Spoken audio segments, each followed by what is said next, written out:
Hey guys, welcome back to Not as Exotic Animals, and today I'm going to be showing you guys update part 3 on the Samboa breeding, and I'm going to go ahead and tell you behaviors that I've been seeing. I took out their water bowl because I had to dump it out very quick. But, so basically, what I've been seeing is that the female albino Samboa, oh, just so you know, guys, just so you guys know, she just went through a beautiful shed and she looks phenomenal. I believe she was locking up with my male because every now and then I go to check on her cloaca. Well, it doesn't look like it now, but earlier, for the past couple of days, I looked a little irritated. So that is a very good sign when you're breeding reptiles that a female's cloaca is a little irritated. Happens all the time with the leopard geckos. That's where I got that reference from, that experience, knowing that when the cloaca is irritated, that means the male has been locking. So I have two males in here. I have my Annery striped male, which is Rocky. Put him next to her. Then I have Estlins, or exotic firehogs, Annery striped male in here too.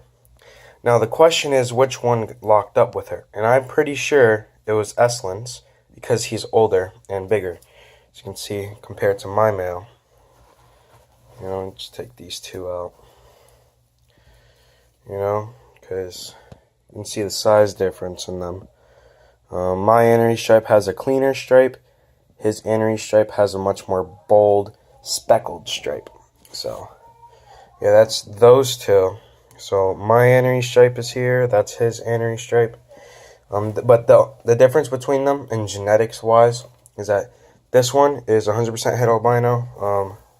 My Annery stripe male is he's not het for anything that I know of. The most he could be het for anything is 50% possible het. So I'm pretty sure these two were locked.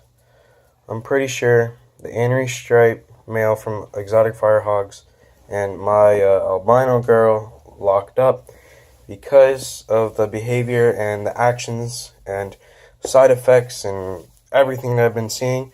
It's just all been coming into fruition, and plus they've been together for a whole week, a total of 2 weeks. 1 week was just left them alone because I was at my mom's getting that bearded dragon too. So overall, I think that I missed at least 2 locks. I think I missed at least 2 locks, which is enough for a male to fertilize a female. And possibly even 3 locks, because when I checked on them this morning as well, I did not see, personally, any locks, but the Annery striped male has been hanging out with the female a lot,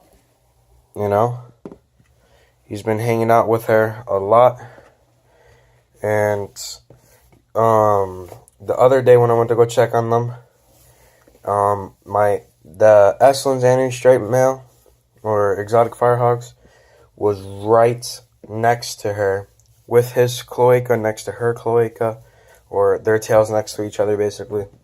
So, makes me very confident that I got a lock or 2, and that's really all I need. And then Estlin's gonna get his Annery striped male back because he has to take it to Daytona.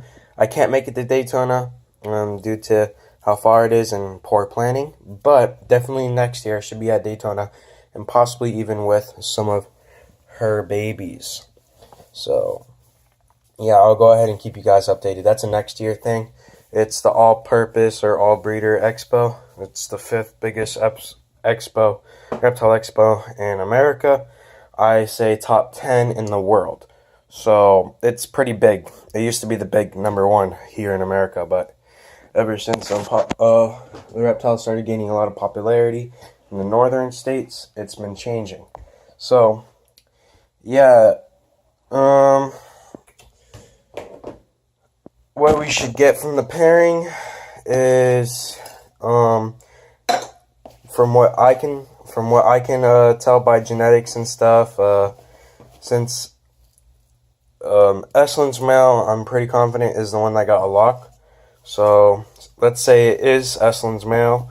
I should get 50% albinos, 50% aneries, 25% snows, and 25 to 50. Occasionally this does happen, but it's very rare. 75% stripes. That I just said 75 because it really is just the percentage of your rufescence inside the stripes. You know, I mean, you can have 100% pure rufescent Samba, pair it to a Kenyan, and get the whole litter looking like it's been influenced by the rufescence gene. You can do a 75% rufescence, still same thing. It just goes on and on and on.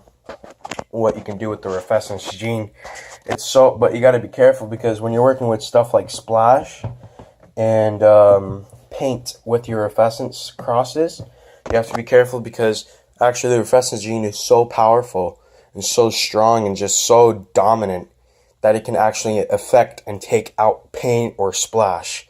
You know, there's a lot of rufescent cross splashes and paints out there.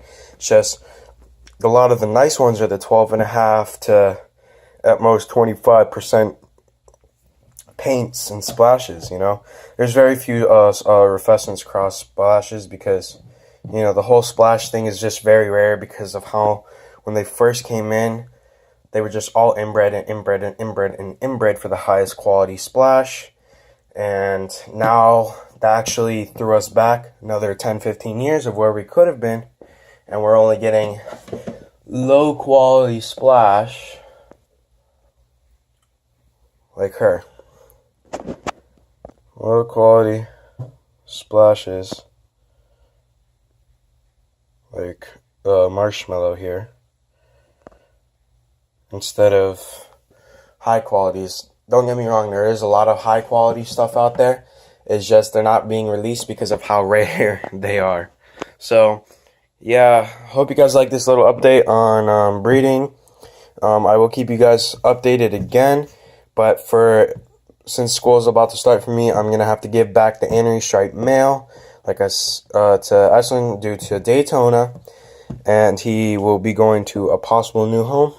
That's why he's going back to Daytona, to the Daytona show. I mean, and yeah, hopefully I get some snow stripes. I'm crossing my finger for snow stripes out of this pairing. So yeah, like, comment, and subscribe, and go ahead and check out my Instagram if I'm more active on my Instagram if you want more action on what I do. So yeah, like, comment, and subscribe.